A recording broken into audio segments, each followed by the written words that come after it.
নেতাজি সুভাষচন্দ্র বসুর ১২৫তম জন্মশতবার্ষিকী শুরু।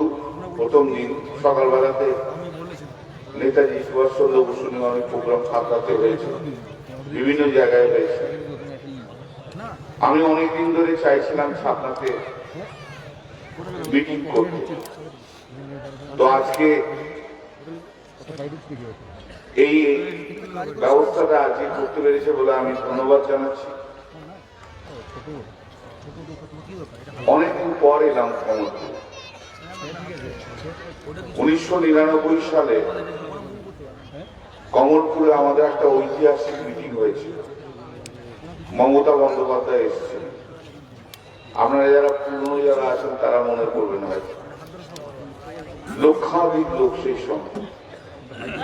সেই সময় ক্যান্ডিডেট হয়েছিল তৃণমূল কংগ্রেসের নটবর পঞ্চায়েত।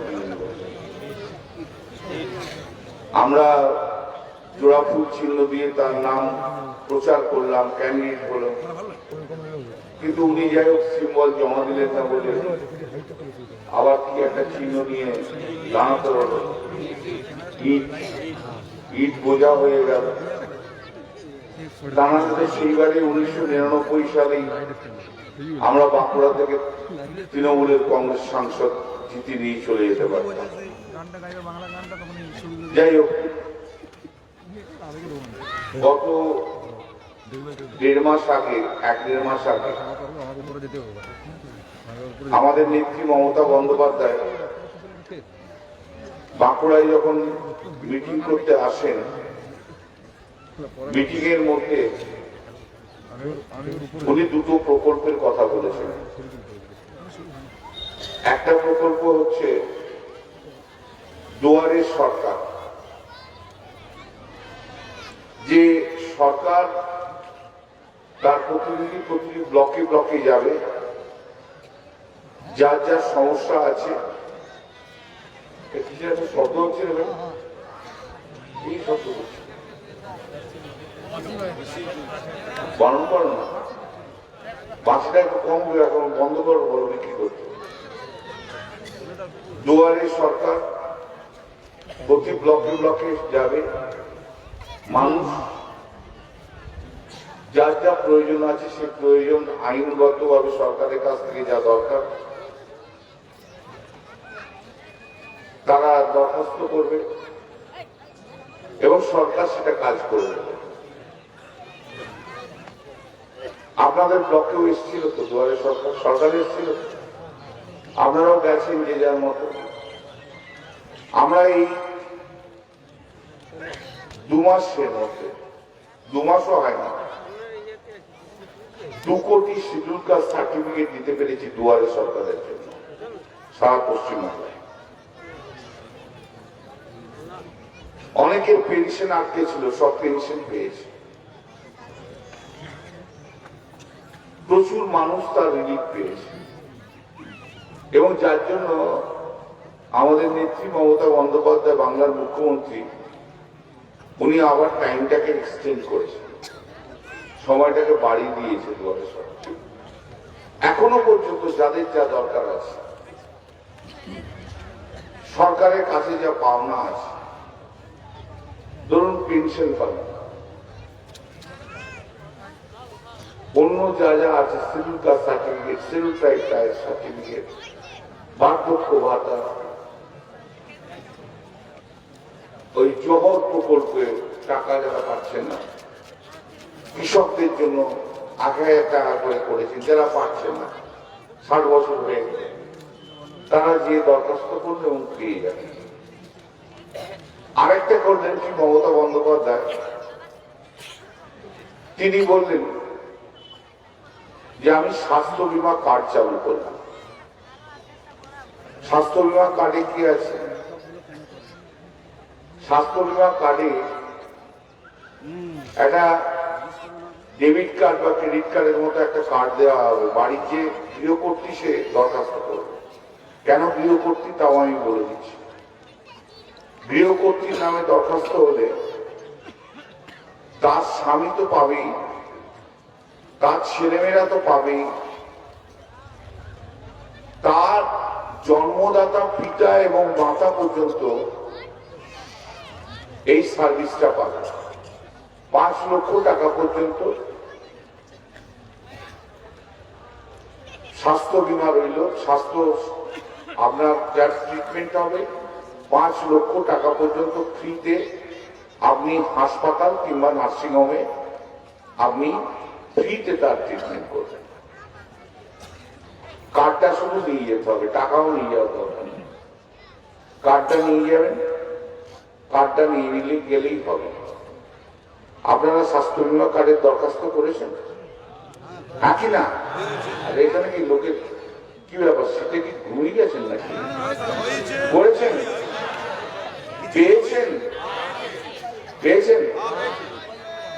কে কে পেয়েছেন আর কে কে পাননি? ম্যাক্সিমাম পেয়েছেন। কে কে পাননি?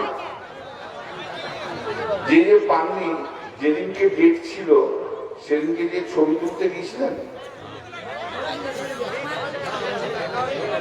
হ্যাঁ আসলে ডেট আসেনি, এসে যাবে পরে। ডেট এখন ডেট এখনো হয়নি, ডেটটা হলেই আপনি পেয়ে যাবেন। কে আছে চার্জে এখানে? প্রথমবার যে যারা যারা ডেটে গেছেন তারা পেয়ে গেছেন।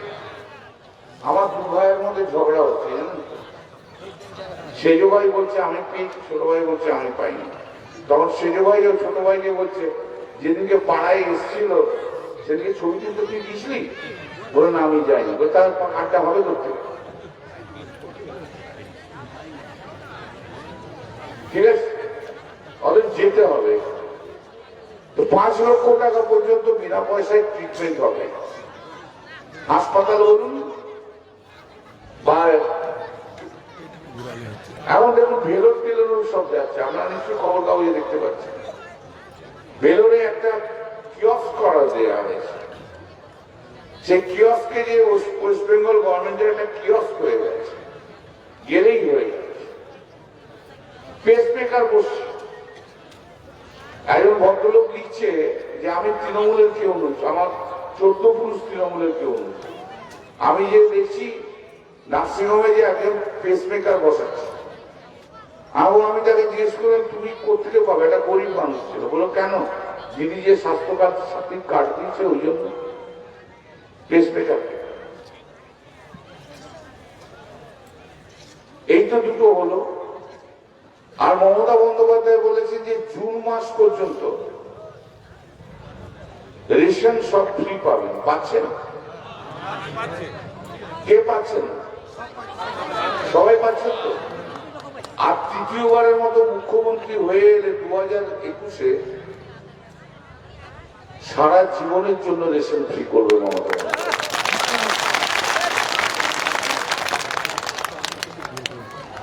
এই যে তিনটে স্কিম দেখে শুনে গত 1.5-2 মাসে যা হয়ে গেছে পশ্চিমবাংলার বুকে মমতা বন্দ্যোপাধ্যায় মানুষের জন্য যা করেছে, সেই 3 মাস দেখে না বঙ্গ বিজেপি খ্যাপা ষাঁড়ের মতো পশ্চিমবাংলায় ঘুরে বেড়াচ্ছে। খ্যাপা ষাঁড়। আগে আমি বলতাম বাংলা দিদি, খ্যাপা দিদি বলতাম ওর একটা ট্রিটমেন্ট করানোর দরকার আছে। খড়গপুর থেকে রাঁচি খুব কাছে, ট্রেনে করে গেলে ওর ট্রিটমেন্টটা করাতো না। ও শোনেনি সেই সময়। আর এখন তো আর খ্যাপা মানুষ দিদিক নেই, এখন খ্যাপা ষাঁড় দিদিক হয়ে গেছে। খ্যাপা মানুষের ট্রিটমেন্ট আছে, খ্যাপা ষাঁড়ের কি ট্রিটমেন্ট আছে? নেই। তা ওরও আর ট্রিটমেন্ট নেই, ওরও আর ট্রিটমেন্ট নেই। ওরও অবস্থা খুব খারাপ হয়ে গেছে। দেখুন আমাদের দল থেকে আমাদের বঙ্গধ্বনি প্রোগ্রাম করেছে,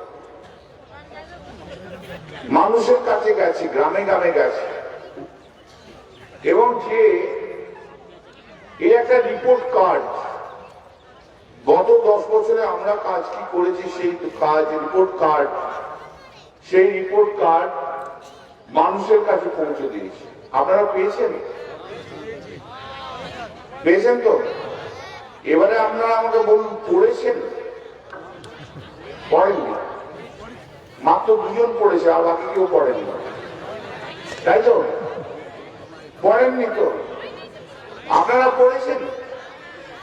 মহিলাদের জিজ্ঞেস করছি, পড়েননি? পড়েননি তো? আরে যারা যারা পাননি, পরমেশ্বর এরা আবার জেরক্স করে ছেলেদের দিয়ে আবার পাঠাও, যেখানে যেখানে পায়নি সেখানে যেখানে যেন পায়। এই ঘরে চলে একটা অভিযান হচ্ছে, সেখানে গেলে। আমি আপনাদের কাছে আজ ভোট চাইতে আসি না, আমি আপনাদের কাছে 5টা মিনিট সময় চাইতে এসেছি। দেবেন? সবাই দেবেন? আপনারা বলুন না, দেবেন তো? 5টা মিনিট আমাদের এই রিপোর্ট কার্ডটা শুধু আপনি 5টা মিনিট আপনি দেবেন। 5টা মিনিট শুধু পড়বেন যে 10 বছরে মমতা বন্দ্যোপাধ্যায় কি কি কাজ করেছে। 5টা মিনিট করবেন, 5 মিনিট। আর আপনার পড়া হয়ে গেলে পরে মহিলাদের বলছি, স্বামীকে বলেন, শোনো অনেক খাইয়েছি, অনেক রান্না করেছি, অনেক খাইয়েছি, বসো এখানে, বসে 5 মিনিট এটা পড়ো। আর ছেলে মেয়েকে বলবেন, ছেলে যদি বড় হয়ে থাকে, অনেক সাইকেল নিয়ে বাইক নিয়ে অনেক ঘুরেছিস আর অনেক ফেসবুক করেছিস, বাবা 5টা মিনিট পর করবেন। আগে না কি বলুন না, 5টা মিনিট পড়লেই আপনি বুঝতে পারবেন মমতা বন্দ্যোপাধ্যায় গত 10 বছরে কি কাজ করেছে। আমি শুধু 2-1টা বলছি, আমি এটা বলতে গেলে আমার 10 মিনিট টাইম লেগে যাবে। ধরুন 2010 সালে বাংলার মানুষের গড় আয় ছিল 51,543 টাকা। সেটা 2020-তে 19-এ দাঁড়িয়েছে, 2019-এ। 2011-তে আমরা এসেছি, মাত্র 8 বছরে বেড়ে দাঁড়িয়েছে 1,09,491 টাকা। তাহলে দ্বিগুণ বাড়িয়ে দিয়েছে মমতা বন্দ্যোপাধ্যায়। মমতা বন্দ্যোপাধ্যায় বলছে যে আমার পশ্চিম বাংলায় কোন মেয়ে অশিক্ষিত থাকবে না। মমতা বন্দ্যোপাধ্যায় যেখানে বড় হয়েছে সেটা যে বীরভূমের তারাপীঠ মন্দির আছে, সেখান থেকে দূরে একটা গ্রামে, গরিব ঘরে, কোন বড় লোকের ঘরে নয়। মোদির মতো ওইরকম ভাবে বলে বেড়াতে পারেন না, তাই আট চালাতে গ্রামের পাঠশালায় পড়েছে। মেয়েদের কত পড়াশোনা অসুবিধা মমতা বন্দ্যোপাধ্যায় দেখেছে, তাই ক্লাস 8 পর্যন্ত এমনি ফ্রি। তারপর মেয়েরা যদি পড়তে চায় 25,000 টাকা পর্যন্ত মমতা বন্দ্যোপাধ্যায় দিচ্ছে, মেয়েরা যাতে নিজের পায়ে দাঁড়ায়। মমতা বন্দ্যোপাধ্যায় বলছেন যে আমার পশ্চিমবাংলার মেয়েরা শুধু রান্না করার জন্য জন্ম হয়নি, আমার বাংলার মেয়েরাও একদিন ইঞ্জিনিয়ার হবে, একদিন ডাক্তার হবে, একদিন বড় লয়ার হবে, আইএএস হবে, আইপিএস হবে। আমার মেয়েরাও এমএলএ হবে, এমপি হবে, মন্ত্রী হবে। বাংলার মেয়েরা অশিক্ষিত হয়ে থাকবে না, বাংলার মেয়েরাও সমানভাবে ছেলেদের মতো সমানভাবে চলবে। তাই মমতা বন্দ্যোপাধ্যায় কন্যাশ্রী প্রকল্প করলেন, 25,000 টাকা পর্যন্ত নিজের পায়ে দাঁড়াও। সারা ভারতবর্ষে কোন নজির নেই। আর এই কন্যাশ্রী প্রকল্প সারা বিশ্বে 2017 সালে হেগে ইন্টারন্যাশনাল সারা বিশ্বের মানুষের সেবার প্রয়োজনে, মেয়েদের প্রয়োজনে, মেয়েদের উন্নয়নের জন্য সারা বিশ্বে 1 নম্বর পুরস্কার পেয়েছে। সারা বিশ্বে কন্যাশ্রী প্রকল্প মমতা বন্দ্যোপাধ্যায় সেটা করেছেন। শিডিউল কাস্ট, শিডিউল ট্রাইব, এই তো অমিত শাহ আসে, এসে একটু দুপুরবেলায় একটা আদিবাসী কিংবা দলিত কারো একটা ঘর বেছে নেয়, তার ঘরে দিয়ে খেয়ে দিয়ে চলে যায়। কস্তুর বড়া, বেগুন ভাজা, তারপর কত কি আছে, পান্তা ভাত খায়নি। পেঁয়াজ দিয়ে লঙ্কা দিয়ে পান্তা ভাত কিন্তু দলিতের ঘরে খায়নি অমিত শাহ, খেয়েছে? খায়নি। একটা রাত্রি অন্তত দলিতদের ঘরে কাটিয়ে আসুন না, একটা কাটিয়া পেটে অমিত শাহ শুয়ে থাকুন না, আমরা একটু দেখি। সারা রাত ধরে ক্যামেরা ঘুরবে, অমিত শাহের ছবি আসবে, একটু দেখি আমরা। তা হবে নাকি? 5 স্টার থেকে খাবার আসবে, টুক করে খাবারটি খাবে, খেয়ে চলে আসবে। আর যার বাড়িতে যাচ্ছে তার সঙ্গে 5 মিনিট বসে কথাও বলবে না। এই হচ্ছে দলিত প্রেম। আর মমতা বন্দ্যোপাধ্যায় শিডিউল ট্রাইবদের জন্য, আদিবাসীদের জন্য 10 বছরে তপশিলি জাতি উপজাতির জন্য কল্যাণমূলক প্রকল্পগুলির জন্য বাজেট দুগুণ বৃদ্ধি পেয়ে বার্ষিক 2024 কোটির বেশি হয়েছে। শিক্ষাশ্রী প্রকল্পের মাধ্যমে প্রায় 91.8 লক্ষ তপশিলি জাতি উপজাতির পড়ুয়াকে শিক্ষার সাহায্যে 689 কোটি টাকা আর্থিক সহায়তা দান করেছে। 1119 কোটি টাকা ব্যয় করে তপশিলি বন্ধু ও জয় জোহর প্রকল্পের মধ্যে তপশিলি জাতি উপজাতি সম্প্রদায়ে 12 লক্ষেরও বেশি প্রবীণ নাগরিককে 1000 মাসিক পেনশন দিচ্ছে। যারা পাচ্ছেন না এই পেনশন, এই দুয়ারে সরকারে আসে, দরখাস্ত করুন, হয়ে যাবে। তাহলে মমতা বন্দ্যোপাধ্যায় উন্নয়নের কাজ করেছে। নরেন্দ্র মোদী কি করলেন? নরেন্দ্র মোদী তো 10 বছর, 2014 থেকে আজকে 2021, 7 বছর। 7 বছর তো ভারতবর্ষের প্রধানমন্ত্রী কি দিতে পেরেছেন? কি দিতে পেরেছেন আপনি আমাকে বলতে পারেন? কি দিয়েছেন? অনেক বড় বড় কথা বলেছিলেন না 2014, যে প্রতি বছরে 2 কোটি করে চাকরি দেবো, বলেছিল কি? হ্যাঁ কি না? হ্যাঁ, আরে কি সাউন্ডই নেই, তুই শুনতে পাচ্ছি? তাহলে 2014 থেকে 2021 7 দুগুণে কত হয়? 14 কোটি। 14 কোটি চাকরি হয়। তো আমি বলছি নরেন্দ্র মোদী 14 কোটি তো দূরের কথা, 1 কোটি তো ছেড়ে দিন, আপনি 50 লক্ষ লোকের নাম শুধু আপনি লিস্টে করে দিয়ে দিন, যে ঝুলিয়ে দিন 50 লক্ষ লোককে চাকরি দেওয়া হয়েছে ভারতবর্ষে, আপনি দেখিয়ে দিন আমাদের, ফরগেট অ্যাবাউট 1 কোটি। 15 লক্ষ করে টাকা দেওয়া বলেছিল তো, বলেছিল না? ব্যাংক অ্যাকাউন্টে যাবে, পেয়ে গেছেন তো? পানি বিজেপি লোকগুলো পায়নি, কেউ পায়নি, শুধু ধাপ্পা ধাপ্পা ধাপ্পা।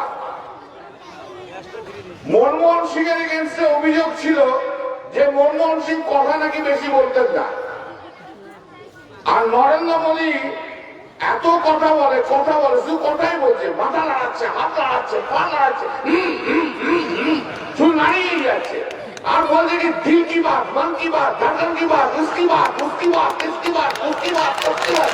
अरे कितना बात? अरे बात ही चलेगा, काम कब होगा? अरे दूर, काम का जरूरत नहीं है, काम मत करो भाई, बात करो, बात करो, बात करो, काम करने से क्या होगा? बात करो, শুধু কথা বলে যাও, যত পারো কথা বলে আর কিছু করতে হবে না। বাবুল শুক্র এখন বড় বড় কথা বলছে, বলছে মমতা বন্দ্যোপাধ্যায় কটা শিল্প করেছে। তো আমি বাবুল শুক্রকে জিজ্ঞেস করছি আপনাদের এই মঞ্চ থেকে, আপনি তো হেভি ওয়েট মিনিস্টার ছিলেন, হেভি ওয়েট জানেন?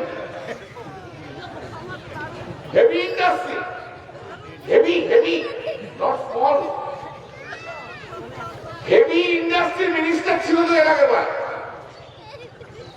তা আপনি আমাদের বলুন না, নরেন্দ্র মোদী আর আপনি দুজনে মিলে পশ্চিমবাংলায় কটা শিল্প করতে পেরেছেন? একটা শিল্প করতে পেরেছেন?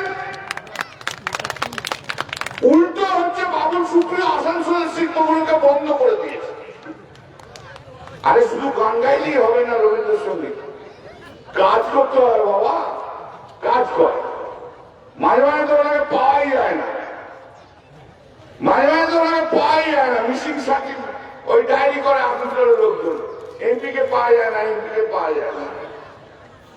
আপনাদের কাছে আসে এখানে এমপি দেখেছেন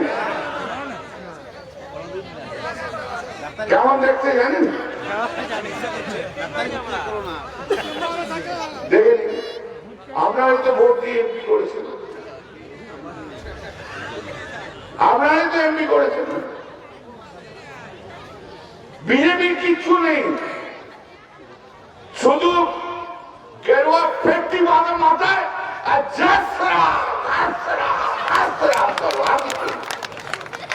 বড় তাহলেই হয়ে যাবে, বড় তাহলেই হয়ে যাবে। জয় শ্রীরামে আমার কোনো আপত্তি নেই, গেরুয়া ফেটটিতেও আমার কোনো আপত্তি নেই।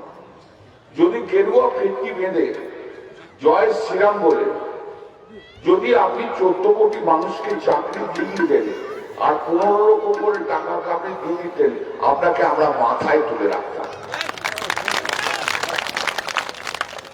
কতদিন আর জয় শ্রীরাম নিয়ে রাজনীতি করবেন আর মাথায় গেরুয়া ফেটটি বেঁধে কত মিথ্যে কথা মানুষকে বলবেন? মানুষ কি বোঝে না? আর এখন কি করছে জানেন তো?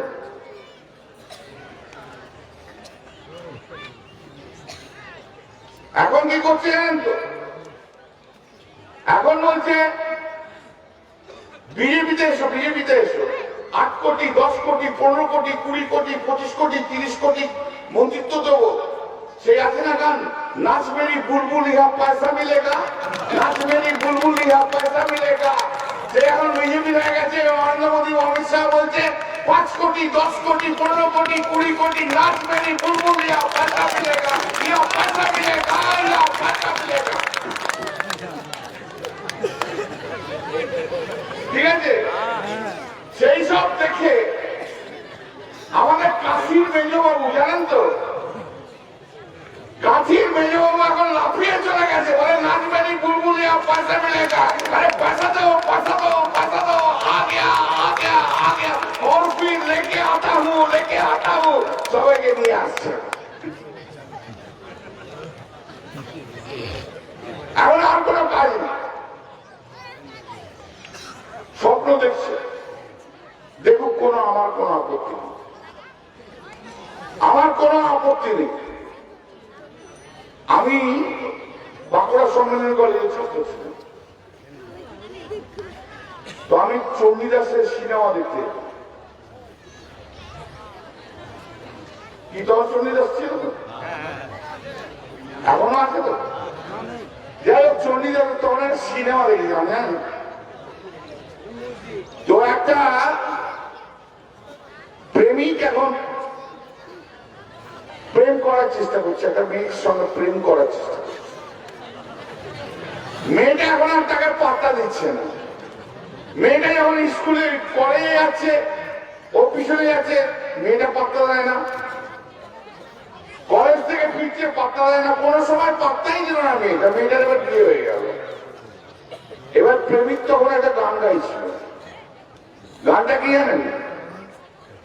কুড়ি মেরি স্বপ্নে মে মিলতি হ্যায়। কুড়ি কি জানেন?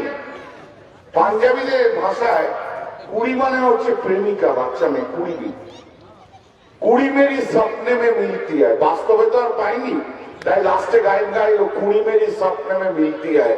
বিজেপির ওই নবান্নে যাওয়া সরকার গড়াটা হবে ওই কুড়ি মেরি স্বপ্নে মে মিলতি হয়। স্বপ্নেই হবে, আর কোথাও হবে না।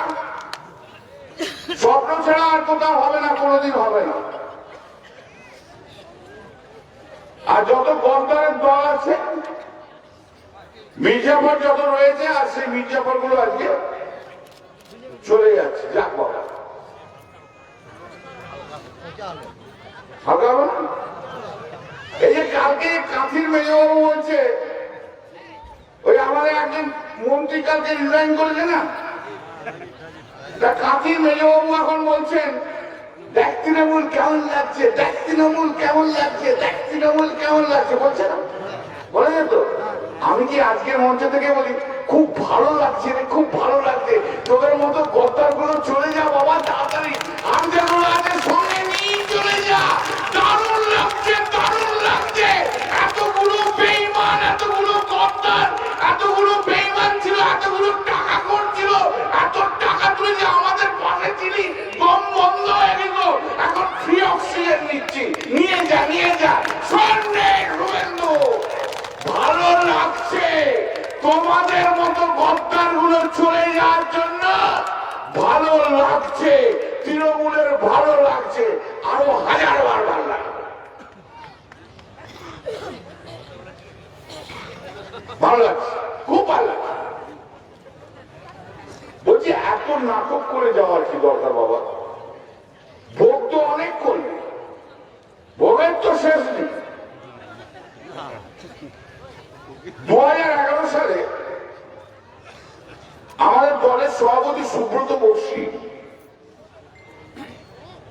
উনি ভবানীপুর কেন্দ্র থেকে জিতে দুটো মন্ত্রিত্ব পেয়েছে, একটা হচ্ছে পরিবহন আর একটা হচ্ছে পূর্ত। 6 মাস পর মমতা বন্দ্যোপাধ্যায় ওকে বললেন যে বক্সীদা, আপনাকে মন্ত্রিত্ব ছেড়ে দিতে হবে, আপনি দক্ষিণ কলকাতা থেকে এমপি সিটে কন্টেস্ট করুন। বক্সী বলল দিদিমণি আপনি যা বলছেন তাই হবে। আর এই লোকটাকে দেখুন, 2009 এমপি হলো, 2014টা এমপি হলো। এমনিতে বলে আমার কোনো লোক নেই, যারা স্বামী বিদ্যাসাগর একদম, মানে স্বামী বিবেকানন্দের মতো কথাবার্তা, আমার তো কোনো লোক নেই, আমার তো কোনো লোক নেই। আর তোর লোকই যদি না থাকতো তাহলে 2014 সালে এমপি হয়ে আবার 2016 সালে ফিরে এলি কেন? এমপি সিট ছেড়ে দিয়ে 3-3টে মন্ত্রী নিয়ে 2016 সালে এলি কেন? মন্ত্রিত্বের লোভের দিয়ে হয়েছে। বক্সী মন্ত্রিত্ব ছেড়ে দিয়ে এমপি হলো, আর উনি কাঁথির মেজবাবু, উনি এখন এমপি ছেড়ে দিয়ে মন্ত্রিত্বের লোভে চলে গেল, 3-3টে মন্ত্রী। 10 বছর ধরে ভোগ করলো, প্রায় 10 বছর, ভোগের কোনো শেষ নেই। 3টে মন্ত্রিত্ব, 3টে কর্পোরেশনের চেয়ারম্যান, কত কন্ট্রাক্টর,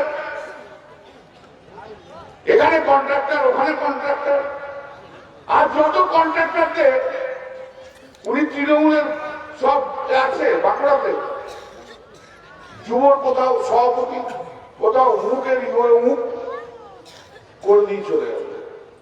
এখন ওটাও গেছে, এই কন্ট্রাক্টর গুলো ওটার পিছনে পিছনে গেছে। আমরা বাবা মুক্ত, আমরা মুক্ত, ভালো হয়েছে। কম তো লোটেনি, লোটেনি তো কম। হলদিয়া পোর্ট থেকে আরম্ভ করে এই কোলাঘাট ব্রিজ থেকে বেরোলে আপ টু হলদিয়া পর্যন্ত সব লুটে নিয়ে গেছে কাঁথির মেজবাবু। শুধু টাকা লুট আর লুট, গঙ্গা লুট, সব লুট, কিচ্ছু বাকি নেই। কটা পেট্রোল পাম্প করেছে বলুন? উনি আবার সাধুতা দেখাচ্ছে, যেন কত সাধু, কত সাধু। সবচেয়ে বড় চোর ছিল যে, সে হচ্ছে ওই কাঁথির মতিবাবু, হচ্ছে বড় টাকা দেখা, বড় বড় মন্ত্রিত্ব চাই। এখন ট্রেন্ড হচ্ছে বড় বড় মন্ত্রিত্ব চাই, যে মন্ত্রিত্বে অন্তত কি প্রচুর কন্ট্রাক্টর থাকবে, মাল কামাতে সুবিধা হবে পার্সেন্টেজে। সেই মন্ত্রিত্ব থেকে সরিয়ে দিলে দল খারাপ, মমতা ব্যানার্জি খারাপ। আর যদি বড় বড় মন্ত্রিত্ব দেওয়া হয়, কন্ট্রাক্টর রয়ে যাবে, একটু গন্ধ আসছে, ভালোই পেয়ে যাবে, পার্সেন্টেজ ঠিক করা আছে, তাহলে দিদির মতো লোক। ওর জন্য কি বাকি রেখেছিল? সব মন্ত্রিত্ব ভাগ দিয়ে দিয়েছে। শুধু বলতে বাকি ছিল, মমতা বন্দ্যোপাধ্যায় শুধু বলতে বাকি ছিল, সোনা মরা আমার, আমার চোখ কাজু খা, বাদাম খা, সোনার আমার আয় বাবা, আমার মুখ্যমন্ত্রী চেয়ারটা খালি আছে বাবা, তুমি এসে বসে বসে পড়। আমি বরং তোর পায়ের তলায় বসে, আর কিছু বাকি ছিল না, আর কিছু বাকি ছিল না। সব পেয়েও যারা বেইমানি করে, গদ্দারি করে, তারা কি? তারা মির্জাফর। এবার আমি একটা কথা বলবো, যদি জ্যান্ত মানে সেই মির্জাফর এখনো যদি বেঁচে থাকতো, ধরে নেওয়া যায়, সেই মির্জাফর যদি মুর্শিদাবাদের সেই মির্জাফর যদি এখনো যদি বেঁচে থাকতো না, তাহলে এই মির্জাফরকে দেখে লজ্জা পেয়ে বলতো, বাবা তুই তো অনেক বড় মির্জাফর, আমি তো টোটকানি করতো না, কিন্তু আমি তো শুধু সিরাজউদ্দৌলার পিছনে পিঠে শুধু ছুরি মেরেছিলাম, তুই তো সারা বাংলার মানুষের পিঠে ছুরি মেরে দিয়েছিস। এত বড় মির্জাফর আর হবে না, মির্জাফর থেকে থাকলেও লজ্জা পেয়ে, মির্জাফর থাকলেও লজ্জা পেয়ে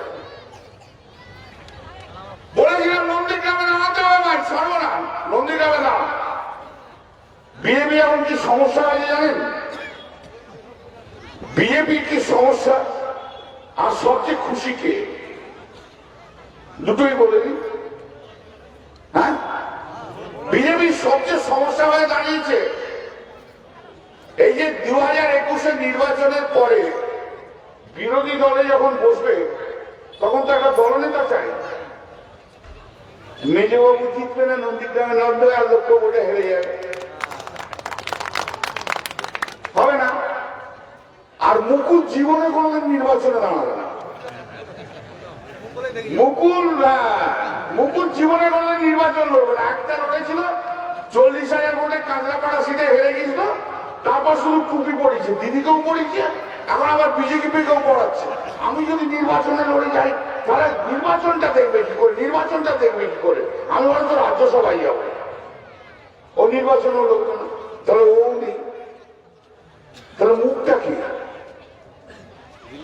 বিরোধী দলে গিয়ে বসবে, ছেড়ে দিন, বিরোধী দলে বসবে, কোনো মুখ নেই।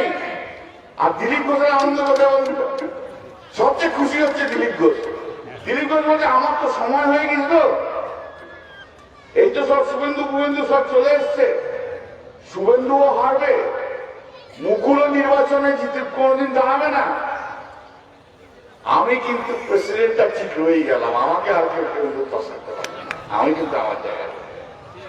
দিলীপ ঘোষের খুব আনন্দ হয়েছে, সবচেয়ে খুশি হচ্ছে এখন দিলীপ ঘোষ। বিজেপির আন্দোলনের মধ্যে সবচেয়ে খুশি হচ্ছে এখন দিলীপ ঘোষ। খুব বড় বড় মাত্রা মেরে এসেছিলি, প্রথম যখন মুকুল এলো দিলীপের পাশে, মুকুল একটু করে শুট করে ছাড়তে দিলীপ চলে গেছে। আর তারপর একটা করে হাইব্রিড বিজেপি যত যাচ্ছে, হাইব্রিড বিজেপি তত তো চেয়ার ঠেলতে এখন 3 নম্বর হতে চলে গেছে। আগে 1 নম্বরে ছিল, এখন 3 নম্বর হতে চলে গেছে, 3 নম্বর জায়গায় চলে গেছে। ওরা এখন আবার খুশি, দেখ এখন তো 3 নম্বরে রেখেছিস, 2021-এর মেয়ের পর আবার আমি 1 নম্বরে, কারণ তখন তোদের আর কোনো জায়গা নেই, সব হেরে ভূত হয়ে বাড়ি পড়ে লেগেছে, সব হেরে ভূত হয়ে বাড়ি চলে গেছে, খুব খুশি এখন। বিজেপি তারা কিছু করতে পারবে না, বিজেপির জন্য কোনো কাজ হবে না। বিজেপি কি করতে পেরেছে? কেন এই কৃষি বিল, একটু কৃষি বিল বলি, হ্যাঁ দাদু বসুন না, একটু কৃষি বিল শুনে যান। ও দাদু বসুন, একটু কৃষি বিলটা শুনে তারপর চলে যাবে। আরে এই কৃষি বিল নিয়ে কেন আন্দোলন হচ্ছে জানেন কি আপনারা? কেন আমরা প্রতিবাদ করছি? কৃষি বিল যখন আসে, আমাদের যখন দিল কৃষি বিলটা, রাত্রিবেলায় যখন আমি কৃষি বিল পড়লাম, আমার নীল বিদ্রোহের কথা মনে পড়লো। 1856 সালে 1856 সালে নদিয়ার কৃষ্ণনগরে নীল বিদ্রোহ হয়েছিল। কি সারা নীল বিদ্রোহ হয়েছিল? ব্রিটিশরা বলেছিল আমরা ওরা একটা আইন নিয়ে সেই আইনে বলেছিল যে যে যেখানে নীল চাষ করবে সেই নীল চাষ করলে সেই নীল চাষ করে ব্রিটিশ যে দাম ঠিক করে দেবে এবং যাকে বিক্রি করতে বলতে হবে তাকে বিক্রি করতে হবে। বাংলার কৃষক তখন বাংলা বলতে শুধু এই পশ্চিমবাংলা নয়, কিন্তু এই পশ্চিমবাংলা ছাড়াও তখন আজকে যে বাংলাদেশ দেখছেন তখন বাংলাদেশ বাংলার মধ্যে ছিল, মানভূম বাংলার মধ্যে ছিল। সারা বাংলার কৃষক আন্দোলন করতে আরম্ভ করলো। আন্দোলন এমন একটা জায়গায়, তীব্রতম জায়গায় হলো যে ব্রিটিশ গুলি চালালো, 2 লক্ষ কৃষক মারা গেল। 2 লক্ষ কৃষক মারা গেল, কৃষক কিন্তু আন্দোলন থেকে সরল না, বলে আমার জমি, এ আমার রক্তে বাগানো জমি, এ আমার ঘামে ফসানো জমি, ফলে ফসল বলাই আমি, এই জমির ফসল আমি কাকে বিক্রি করব, কি দামে বিক্রি করব আমি ঠিক করব, ব্রিটিশ তুমি ঠিক করতে পারবে না, আমাদের আন্দোলন চলবে। ব্রিটিশকে সেদিন কিন্তু পিছিয়ে যেতে হয়েছে। আজকের কৃষি বিলগুলো কি? আজকের কৃষি বিলও ঠিক তাই। আপনি ধরুন আলু চাষ করেন, আপনাকে ওই আদানি আম্বানি মতো শিল্পপতিরা যারা আসবে সেই শিল্পপতিদের সঙ্গে আপনাকে চুক্তিতে সই করতে হবে যে যা আলু হবে আপনি চাষ করছেন সেই আলু আপনাকে বিক্রি করতে হবে। তাদেরকে, তাদের ছাড়া আপনি বিক্রি করতে পারবেন। ধরুন আপনার বাড়িতে বিবাহিত মেয়ে এসছে, সে শ্বশুর বাড়ি ফিরে যাবে, যে 1 বস্তা আলু আমি তাকে দিই, আপনি দিতে পারবেন না, সব আলুটা কিন্তু ওরা নিয়ে যাবে। আপনাকে এসে বললো, আপনি ধরুন আলুটা বিক্রি করেন এখানে 20 টাকা কেজি, আপনাকে বললো এসে এই চুক্তিতে সই কর। বলো বাবু আপনি তো 15 টাকা করে কেজি লিখেছেন, আমি তো 20 টাকা কেজি বিক্রি করি। বলে শোন, আমরা সব গুজরাট থেকে আসছি, আমরা সব অমিত শাহ লোক, সই করি না সব লাল হলুদ ফেটকি বেঁধে শ্রীরামের লোক সব লোকা রাখা আছে, তাদের ডাক, আপনি সই করে দেবেন। আপনি সই করলেন, আপনি সই করার পর আলু চাষ যখন হয়ে গেল, আলু চাষের পর আপনি ওদের খবর দিলেন, ওরা এলো ট্রাক নিয়ে এলো, বলে আলুগুলো তোল। ধরুন আপনি 1000 কুইন্টাল আলু চাষ করেছেন, তাহলে কত পান? 1.5 লাখ টাকা। বলে বাবু টাকাটা দিন। বলে মালটা তোল, মালটা তোল। তা আপনি মালটা তুললেন, আপনাকে 75,000 টাকা দিয়ে চলে গেল, 75,000 টাকা দিল না, মাস্তানি গায়ের জোর। আমি এটা কি হলো? বলে বেশি বকিস না, সব আমরা গুজরাটের সব অমিত শাহ লোক আছি, বুঝতে পেরেছিস? চল। তা আপনি গরিব কৃষক গ্রামে কি করবেন? কিছু করার নেই আছে। আপনি একটা এসডিওর কাছে কমপ্লেন করলেন, এসডিও সেই কমপ্লেন শুনতে শুনতে 3 বছর লেগে গেল। এসডিও শুনে বলল 3 বছরে তোমাকে 75,000 টাকা আরো দিতে হবে। এবার এসডিও অর্ডার এগেন্স্টে ওনারা চলে গেলেন অ্যাপিলে ডিস্ট্রিক্ট ম্যাজিস্ট্রেটের কাছে। সে অ্যাপিল শুনতে শুনতে আরো 3 বছর, 6 বছর। অ্যাপিলে বললো আপনাকে দিতে হবে। অ্যাপিলেট অথরিটি অর্ডার এগেন্স্টে চলে গেল হাইকোর্টে। হাইকোর্টে লাগলো 5 বছর, কারণ কোন সিভিল কোর্টে মামলা হবে না, বাঁকুড়া কোর্টে কোনো মামলা করতে হবে পারবেন না, আইনে আছে। এবার চলে গেল হাইকোর্ট। হাইকোর্ট শুনতে শুনতে আরো 5 বছর, 3, 3, 6, 5, 11। হাইকোর্ট বলল 75,000 টাকা দিতে হবে। এবার চলে গেল সুপ্রিম কোর্ট। সুপ্রিম কোর্টে আরো 5 বছর, 11, 5, 16। তাহলে 2021-এ আপনি যে আলু বিক্রি করছেন তার দাম পেতে আপনাকে লাগছে 16 বছর। 2037 সালে আপনি আলু পাবেন।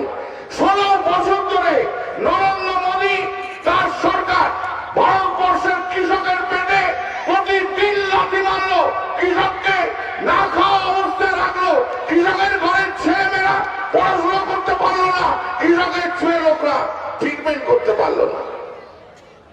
আজ তাই কৃষি বিলেছে, কৃষকরা আজ পিছিয়ে নেই, কৃষকরা পিছবে না।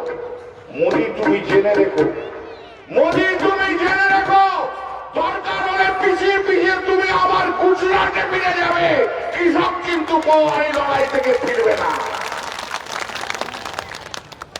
কৃষকের লড়াই চলে, লড়াই করেছিল মমতা বন্দ্যোপাধ্যায় সিঙ্গুরে, কৃষকের জন্য লড়াই মমতা বন্দ্যোপাধ্যায় করেছিলেন 26 দিন। আর যার জন্য ভারতবর্ষের আইনটাকেই পাল্টাতে হবে। মমতা বন্দ্যোপাধ্যায়ের এই সিঙ্গুরের লড়াই দেখে তবে না নন্দীগ্রামের লড়াইটা হয়েছিল। মমতা বন্দ্যোপাধ্যায় ডাক দিয়েছিল বলেই তো লক্ষ লক্ষ মানুষ নন্দীগ্রামে সেদিন কৃষ্ট। আর কাঠির মেজেও বলছে আমি নাকি সব করেছি, উনি সব করেছে। কাঠির মেজেও আর নন্দীগ্রামের লোকেরা কি বলছে? নন্দীগ্রামের লোকেরা বলছে উনি কিন্তু কোনোদিন আসেননি লড়াইয়ের সময়, কাঠির এয়ার কন্ডিশন ঘরে উনি বসে থাকতেন। আর শুনে রাখুন, যদি 15ই মার্চ 2007 সালে আমি কলকাতা হাইকোর্ট থেকে সিবিআই ইনভেস্টিগেশনের যদি অর্ডার না দিতাম না, ওই কাঠির মেজবাবু ঘরের ওই খাটের তলায় যে ঢুকেছিল, খাটের তলা থেকে ঢুকে বাইরে বেরোতে পারতেন না কখনো। ভাবতে হচ্ছে আমি করেছি। আরে করেছে তো মমতা বন্দ্যোপাধ্যায়ের নেতৃত্বে মানুষ শেষ। পালিয়ে যাস না, পালিয়ে যাস না, পালিয়ে যাস না। নন্দীগ্রামে লড়িস কিন্তু প্রায় 1 লক্ষর মতো ভোটে হারিয়ে দেখিয়ে দেব কোন জায়গায় ছিলি, মমতা বন্দ্যোপাধ্যায় কোন জায়গায় তুলেছিল, আবার মমতা বন্দ্যোপাধ্যায়ের আশীর্বাদ নেই, আবার কোন জায়গায় ফিরে যাচ্ছিস দেখিয়ে দেবো, সেই জায়গা দেখিয়ে দেবো। চলে যাস। আমি তো বলছি, কালকে একজন মন্ত্রী রাজীব ব্যানার্জি আমার কনস্টিটিউন্সি তমজিলে রিজাইন করেছে। আমি আবার বলছি, পালিয়ে যাস না কিন্তু, দম চুলেই যাস। 25,000 ভোটে হারিয়ে দেখিয়ে দেবো কত অন্য। যা বাবা যা না, যত তাড়াতাড়ি পারি যা। সেই শ্যামা সঙ্গীত আছে না একটা, মা তোর কত রূপ দেখবো আমি বল, আছে না? মা তোর কত রূপ দেখবো আমি বল। তো আমার কালকে আমি ওই গানটাই গেয়েছি। এদেরকে যা করছে, এক একটা সময় এক একটা রঙার রূপ দেখাচ্ছে, তা আমি দেখে বলছি তোদের আর কত রঙার রূপ দেখবো। এসব রং রূপ ছেড়ে দে, যাবার হয় বিজেপিতে চলে যা, তারপর যা আছে তাই হবে, যা হবে তাই হবে। আর মোদী সব বেচতে আরম্ভ করেছে। কৃষি বেঁচে দে, কৃষি বেঁচে দে, বিএসএনএল বেঁচে দে, এয়ার ইন্ডিয়া বেঁচে দে, কোল ইন্ডিয়া বেঁচে দে, দে বেঁচে দে, দে বেঁচে দে, সব বেঁচে দে, সব বেঁচে দে, করে খাই, করে খাই, আমরা সবাই করে খাই, দে বেঁচে দে, দে বেঁচে দে, করে খাই, আমি খাই, অমিত খান, আমি খাই, অমিত খান, পীযূষ খান, দিলীপ খান, মুকুল খান, বিজেপি খান, এসএসসি যারা তারাও খান, হাইব্রিড বিজেপি সবাই মিলে করে খাই, দে বেঁচে দে, দে বেঁচে দে, দে বেঁচে দে, করে খাই, সব বেঁচে দে, দে বেঁচে দে, বল বল ভাই, বলতে বল, দে বেঁচে দে, ও বলছে বল বলবে, দে বেঁচে দে, সব বেঁচে দিচ্ছি। বাচ্চারাও বলছে দে বেঁচে দে, তো সব বেঁচে দিচ্ছি, সব বিক্রি করে দিচ্ছি। চোর ডাকাতের দল হচ্ছে ভারতীয় জনতা পার্টি, এত বড় চোর ডাকাতের দল নেই, দলটাকে বিক্রি করে ছেড়ে দিচ্ছি। ধর্ষণকারীর দল হচ্ছে, ধর্ষণকারীর দল হচ্ছে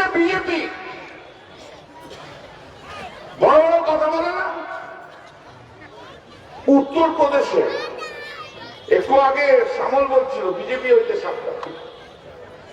উত্তরপ্রদেশে প্রতি 2 মিনিট অন্তর একটা করে ধর্ষণ হয়। প্রতি 2 মিনিট অন্তর উত্তরপ্রদেশে একটা করে ধর্ষণ হয়। উত্তরপ্রদেশে কাদের সরকার বলুন? হ্যাঁ, মুখ্যমন্ত্রীকে জোরে বলুন। সাধুয়া সাধুয়াতে পড়ে আসছি। আদিত্য যোগী তার রাজ্যে 2 মিনিট অন্তর, প্রতি 2 মিনিট অন্তর একটা করে ধর্ষণ হয়। ভারতবর্ষের কোন শহর, যে শহরে সবচেয়ে বেশি ধর্ষণ হয়েছে জানেন? ভারতবর্ষের সেই শহর, যে শহরটার নাম হচ্ছে লখনৌ। 2008 সব রিপোর্ট অনুযায়ী বলছি, NCRB report, national criminal records bureau report অনুযায়ী বলছি, এনসিআরবি রিপোর্ট। এনসিআরবি রিপোর্ট অনুযায়ী ভারতবর্ষে সবচেয়ে বেশি 2018 সাল পর্যন্ত, তাও 19-20 ছেড়ে দিচ্ছে, সবচেয়ে বেশি ধর্ষণ হয়েছে যে শহর, সেই শহরের নাম হচ্ছে লখনৌ। 2720টা। শিডিউল কাস্ট শিডিউল ট্রাইবদের জন্য প্রেমের কথা বলে না। শিডিউল কাস্টের ওপর, শিডিউল কাস্টের ওপর যে ক্রাইম করা হয়েছে, সবচেয়ে বেশি ক্রাইম হয়েছে উত্তরপ্রদেশে 11,500 2018 সালে। এই আমাদের জাতির ধনকার যে রাজ্য থেকে এসছে, অনেক কথা বলে না, সেটা আমি জানি না বাবা। সেই জল তার রাজ্যে হচ্ছে 6,820। মধ্যপ্রদেশ বিজেপি রাজ্য, সেই রাজ্যে 5,800 শিডিউল কাস্ট। আর পশ্চিমবাংলায় কত জানেন? পশ্চিমবাংলা হচ্ছে 119, বাংলা হচ্ছে 119। সাধু বাবাদের কথা বলছিল তো, আমি একটা শুধু জোক বলেছিলাম, জোক জানেন তো, সেই জোকটা বলার জন্য আমার গলা কেটে নিলে 5 কোটি টাকা ঠিক করেছে ওরা। আর তো আমি ওদের সম্বন্ধে বলি, এরা কারা? আসারাম বাপু। আসারাম বাবু একটা আশ্রম চালাতো। আসারাম বাবু, আসারাম বাবু একটা বাচ্চা মেয়েকে রেপ করে খুন করেছিল বলে 2018 সালে তাকে লাইফ ইমপ্রিজনমেন্ট হয়েছে। গুরমিত রাম রহিম বাবা আরেক সাধু বাবা, সেই সাধু বাবা 2018 সালে গুরমিত রাম কনভিকশন হয়েছে। একটা মেয়েকে রেপ করার জন্য 20 বছরের জেল হয়েছে।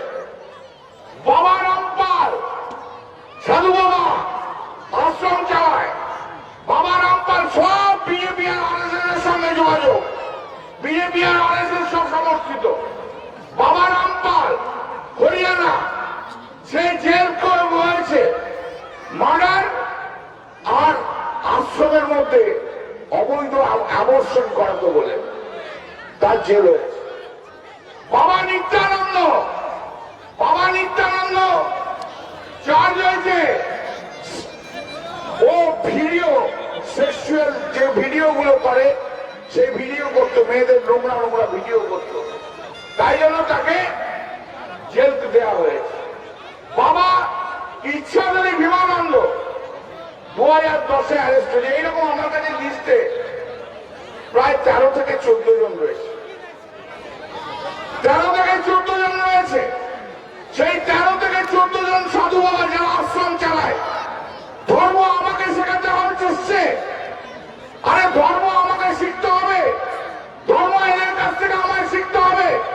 50 বছর আগে আমার কইতে এসছে, আজও 50 বছর হয়ে গেল যতক্ষণ না পর্যন্ত গায়ত্রী মন্ত্র জপ করি, যতক্ষণ না পর্যন্ত মা কালীর পুজো করি, যতক্ষণ না শিবের মাথায় জল দিয়ে বলি মা দেব মা থানে মা যোগী মহেশ্বর সর্ব পাপ হরং দেব মকর আয় নমো নমঃ, যতক্ষণ না বগলামুখীর মন্ত্র জপ করি, যতক্ষণ না হনুমান চালিসা পড়ি, যতক্ষণ না পর্যন্ত মা চণ্ডীর একটা চ্যাপ্টার থেকে পড়ে বলি যা দেবী সর্বভূতেষু শক্তি রূপেণ সমস্থিতা নমস্তস্যৈ নমস্তস্যৈ নমস্তস্যৈ নমো নমঃ, যা দেবী সর্বভূতেষু মাতৃরূপেণ সমস্থিতা নমস্তস্যৈ নমস্তস্যৈ নমস্তস্যৈ নমো নমঃ, যা দেবী সর্বভূতেষু জ্ঞানরূপেণ সমস্থিতা নমস্তস্যৈ নমস্তস্যৈ নমস্তস্যৈ নমো নমঃ। যতক্ষণ না মা লক্ষ্মীর পায়ে পদ্ম ফুল দিয়ে পুজো করি, এখনো পর্যন্ত বিজেপি RSS আর কিছু সাধু বাবার কাছে শিখতে হবে না। আমি যখন আমার মন্দিরে থাকি, আমার ধর্ম হিন্দু, আমি আমার বাড়িতে যখন থাকি আমার ধর্ম হিন্দু, একজন মুসলিম যখন তার বাড়ি, এই বাংলা এ ভারতবর্ষ সবাইকার, হিন্দু মুসলিম বৌদ্ধ খ্রিস্টান সবাইকার, এ ভারতবর্ষ সবাইকার। এই যে নেতাজি সুভাষচন্দ্র বসুর গলায় মালা দিলাম, কার জন্য লড়েছিলেন? কাদের জন্য লড়েছিলেন? ভারতবাসীর জন্য লড়েছিলেন। সেই ভারতবাসী কারা? সেই ভারতবাসী হিন্দু, সেই ভারতবাসী মুসলিম, সেই ভারতবাসী বৌদ্ধ, সেই ভারতবাসী খ্রিস্টান।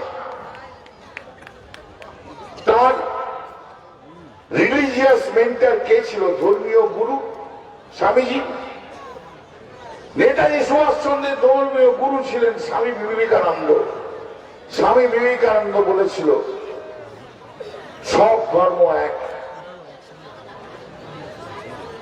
রামকৃষ্ণদেব বলেছিলেন, স্বামী বিবেকানন্দের গুরু রামকৃষ্ণদেব বলেছিলেন যত মত তত পথ, লক্ষ্য কিন্তু একটা। সূর্যের দিকে তাকিয়ে আমরা কি বলি? বাংলাতে বলি সূর্য, হিন্দিতে বলি সুরজ, ইংলিশে বলি দি সান, কিন্তু সে একটাই। আমার ধর্মে মা কালী বলুন, শিবই বলুন, যাই বলুন, মুসলিমের ধর্মের আল্লাহই বলুন, আর খ্রিস্টানের জিসাস ক্রাইস্টই বলুন না কেন, সেই উপরওয়ালা, সেই একটাই শক্তি। আমরা সবাই তার সন্তান, আমরা একসঙ্গে রয়েছি। আর মোদী বিজেপি ধর্মে ধর্মে লড়াই করানোর চেষ্টা করছে, ধর্মে ধর্মে লড়াই করানোর চেষ্টা করছে। এই যে মির্জাফর চলে গেছে, কাঁথির মেজবাবু মির্জাফর, সে এখন ধর্মে ধর্মে লড়াই করানোর চেষ্টা করছে। লজ্জা করে না? একটা তোমাদের টিকিট কেটে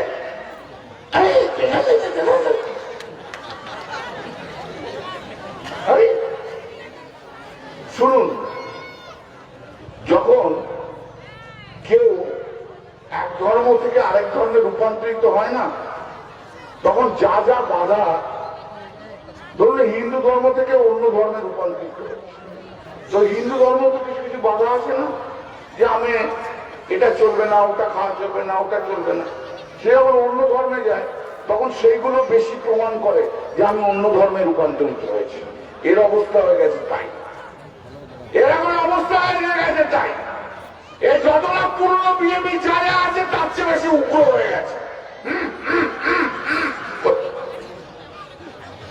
ও বলেছে না 20 ফুটে দিয়ে হবে, হ্যাঁ বলেছে কিনা?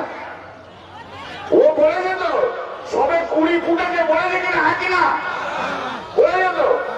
তাহলে 20 কখন ফোটে বলুন? 20 ফোটে কখন? 20 ফোটে যখন ফুল ঝরে যায় তখন তো 20 ফোটে। ফুল ঝরলে পর তবে তো 20 ফোটে, হ্যাঁ কিনা? ঠিক বলছি তো? তাহলে পুরনো পদ্ম ফুলগুলো সব ঝরে গেছে তো, 18টা এমপি জিতে গেছিল, সেটাগুলো ঝরে গেছে তো, তবে না তুমি 20 ফুটেছো বাবা। তাই তো এত লড়াই এখন। হাইব্রিড বিজেপি আর পুরনো বিজেপির লড়াই চলছে। বর্ধমানে দেখেছেন কাল কেমন হয়েছে? দেখেন তো, হাইব্রিড বিজেপি জায়গা পাবে না। পুরনো বিজেপি এখন সত্য সত্য এমন জায়গায় চলে গেছে যে হাইব্রিড বিজেপির জন্য ওদের আর সবাই জায়গা পাচ্ছে না। তাই তো লড়াই হবে, এই লড়াই আরো হবে, চিন্তা করার কিচ্ছু নেই। শুনুন, যে দল করে আমি তাকে সম্মান করি। সিপিএম করে যে পুরো কমিউনিস্ট, আমি তাকে সম্মান করি। যে কংগ্রেস করে পুরো কংগ্রেস করে, আমি তাকে সম্মান করি। যে বিজেপি করে প্রথম থেকে করে, আমি তাকে সম্মান করি। কিন্তু এই যারা ক্ষমতার লোভে এই দল থেকে ওই দল, ওই দল থেকে ওই দল, তাদের আমি ঘৃণা করি। এরা কারুর দল। যে বাচ্চা, শুনুন, যে বাচ্চা মায়ের হয় না, সেই বাচ্চা কখনো শাশুড়িরও হয় না। কি বলেছি? আপনি যদি আপনার মাকে যদি সম্মান না করতে পারেন, আপনি যদি আপনার বাবাকে যদি সম্মান না করতে পারেন, আপনি যদি আপনার ভাইদের নিয়ে যদি না থাকতে পারেন, শ্বশুর বাড়িতে গিয়ে কি করবেন? শাশুড়িকে সম্মান করবেন? ওই দুদিন, তারপর 3 দিনের দিন রাতি মেরে বার করে দেবে। দুদিন খেয়েছিস, অনেক হয়েছে, না হলে ওখানে কুমোর তরকারি পড়ে রয়েছে, রুটি রয়েছে, যা খেয়ে নিবি যা। তাই তো? ঠিকই বলেছি তো। অতএব এরা কোনোদিনই কোনো কাজ করতে, অনেক সময় হয়ে গেছে, আপনারাও অনেক ভুলে যাবেন। আমি সময় বেশি নেব না, আমি শেষ করে নিয়ে আসছি। আপনাদেরও অনেকে উঠছে, আমি শুধু একটু 5 মিনিট আমাদের টাইম নেই। 5 মিনিট আপনারা জাস্ট 5 মিনিট, 5 মিনিটের বেশি আমি নেব না। দেখুন, অনেক লড়াই করতে করতে আমরা আজকে এসেছি। আমরা আজকে এমনি এখানে আসিনি। আমরা যখন লড়াই করেছি বামফ্রন্টের বিরুদ্ধে লড়াই, সেই লড়াইয়ের সময় বিজেপি কেউ দেখতে পেয়েছেন? দেখেননি। 2016 আগে আপনারা কেউ দিলীপ ঘোষের নাম শুনেছিলেন বলুন? দেখেননি। বাঁকুড়াতে যখন আমরা সিপিএম এর বিরুদ্ধে লড়েছি, তখন বিজেপির কাউকে দেখতে পেয়েছেন আপনারা বলুন? পারেননি। সাতটায় যখন আপনারা লড়েছেন, বিজেপির কাউকে দেখতে পেয়েছেন বলুন? দেখতে পাননি। গাজলে যখন আমাদের ছেলেদের মারা গেছে, তখন বিজেপির কোন লোককে দেখতে পাওয়া যায়নি। অযোধ্যা হিলসে 11টা শিডিউল ট্রাইব মহিলাকে সিপিএম এর লোকরা, হারবার বাহিনীরা, তারা যখন ধর্ষণ করেছিল, তখন যে আন্দোলন হয়েছিল, তখন বিজেপি ছিল, দেখতে পাওয়া যায়নি। চমকাই দলের মাঠে সিপিএম এর বিরুদ্ধে লড়াই করেছি আমরা, তখন কাউকে দেখতে পাওয়া যায়নি। নেতায়ের মাঠে তৃণমূল কংগ্রেস লড়াই করেছে, তখন কাউকে দেখতে পাওয়া যায়নি। হাওড়া, হুগলি, বর্ধমান, যেখানেই বলুন না কেন, সিপিএম এর বিরুদ্ধে লড়াইয়ে শুধু তৃণমূলকে দেখা গেছে, অন্য কাউকে নয়। লড়াই করতে করতে আমরা আজ এখানে এসেছি, লড়াই করতে করতে এসেছি।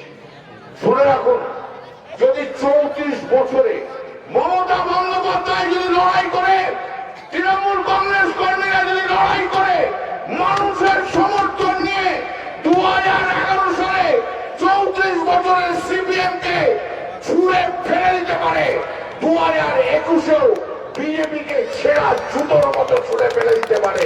শুধু লড়াই করতে রাজি আছেন আপনারা লড়তে? তৃণমূল কংগ্রেসের কর্মী যারা আছেন, লড়াই করতে রাজি আছে? শুনুন, ছাত্রার যারা নেতা আছে, তারা আপনাদের কাছে পৌঁছক আর না পৌঁছক, আমি আপনাদের কাছে অনুরোধ জানিয়ে যাব। আমি আপনাদের কাছে দলের তরফ থেকে, দলের হয়ে আমি হাত জোর করে আমি আপনাদের কাছে একটা অনুরোধ জানিয়ে যাব। আপনাদের, আমার ছাত্রার নেতারা আপনাদের কাছে পৌঁছক আর না পৌঁছক, আমার ছাত্রার নেতারা আপনাদের কাছে যাক আর না যে পৌঁছক, আপনারা যে যার গ্রামে ফিরে যে তৃণমূল কংগ্রেসের ফ্ল্যাগটাকে অন্তত গ্রামের মধ্যে তুলে রাখুন। আপনাদের কাছে আমার অনুরোধ, আপনাদের কাছে আমার অনুরোধ, যেখানে দরকার হবে বিজেপির সঙ্গে লড়াই করবেন, আমি আছি। আমি আপনাদের কাছে কথা দিয়ে যাচ্ছি। ছাত্রার জয়ন্ত যাবে কিনা আমি জানি না, ছাত্রার মালব যাবে কিনা আমি জানি না। শ্যামল সরকারকে খবর দেবেন, শ্যামল আসবে, আমি আসবো আপনাদের পাশে দাঁড়িয়ে থেকে বিজেপির বিরুদ্ধে লড়াই। আমি লড়াই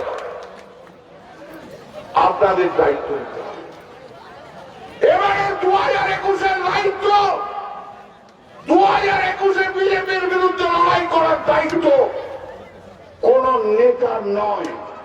বিজেপির বিরুদ্ধে লড়াই করার দায়িত্ব সাধারণ মানুষের, আপনাদের মমতা বন্দ্যোপাধ্যায়কে তৃতীয়বারের। রাজি আছেন? ভুল বলেছি আমি কিছু? আছেন রাজি? লড়তে হবে, লড়তে হবে, লড়তে হবে। দেখতেই তো পাচ্ছেন যে যত বড় নেতা হচ্ছে, যত বড় মন্ত্রিত্ব হচ্ছে, তারা আরো চাই চাই চাই চাই চাই চাই চাই চাই হচ্ছে। 1984 সাল থেকে 27 পর্যন্ত যখন বয়স ছিল, তখন থেকে আমি মমতা বন্দ্যোপাধ্যায়ের সঙ্গে আছি। আজ আমার 64 বছর বয়স, 37 বছর আমি মমতা বন্দ্যোপাধ্যায়ের সঙ্গে আছি। কই কোনদিন তো চাইতে হলো না আমাকে, কোনো প্রয়োজন পড়েনি। যবে দায়িত্ব দিয়েছে বলেছে তুমি বিধানসভায় যাও, লড়তে গেছি। তুমি শ্রীরামপুরে লোকসভায় যাও, গেছি। আমি তো কোনোদিন চাইনি। আমি কি কারোর চেয়ে কম ছিলাম? যোগ্যতায় কোনোদিন কোথাও কম ছিলাম? ছিলাম না তো। আমাদের চাইতে হয় না। যারা মমতা বন্দ্যোপাধ্যায়কে ভালোবাসে, যারা দলকে ভালোবাসে, তারা কিচ্ছু চায় না ভাই, কিচ্ছু চায় না। তারা বড় মন্ত্রিত্ব চায় না, তারা জেলার সভাপতি হতে চায় না, তারা ব্লক প্রেসিডেন্ট হতে চায় না। যদি দায়িত্ব তাদের দেওয়া হয়, শুধু দায়িত্ব পালন করে, তারা দায়িত্ব পালন করে। আর যারা সাধারণ কর্মী, তারা কিচ্ছু চায় না, তারা কিচ্ছু চায় না।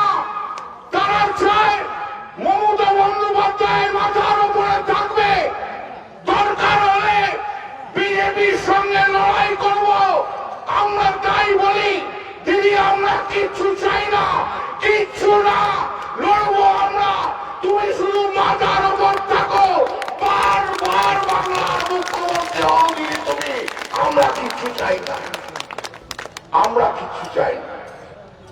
তুমি শুধু এরপর দেখে নিও, 2021-এ তৃতীয়বারের মতো মুখ্যমন্ত্রী হয়ে আসার পর তুমি শুধু নিজের মতো করে দেখে নিও, কারা শুধু তোমার কাছে চেয়ে গেল আর পেয়ে গেল, তাদের তুমি রাখবে কি রাখবে না, তুমি শুধু দেখে নিও। আমরা তোমার কাছ থেকে কি চাই? আমরা চাই যে আমাদের দিদি, বাংলার মুখ্যমন্ত্রী, আমাদের নেত্রী মমতা বন্দ্যোপাধ্যায় বারবার যতদিন বাঁচবে, এই বাংলার 1 নম্বর নেত্রী হয়ে থাকবে, ধারে কাছে কেউ থাকবে না। এই